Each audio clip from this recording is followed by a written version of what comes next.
今は山で冗談です。今からですね行きますので、こんだけ水飲むんですよ。すごいね。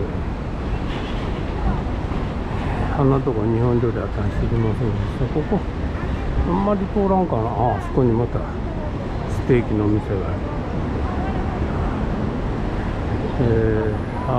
ここね。ここの店はここはよく見てるな。今からですね、ネパール料理行きます。ネパール人多いです、やっぱり。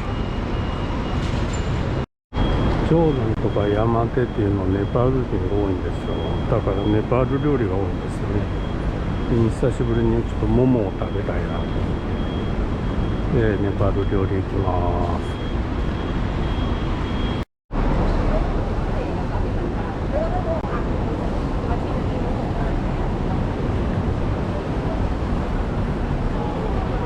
Family mask.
テンプルストリートこんなになってます。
これ来たことなかったですけど、ここも王国ですよね。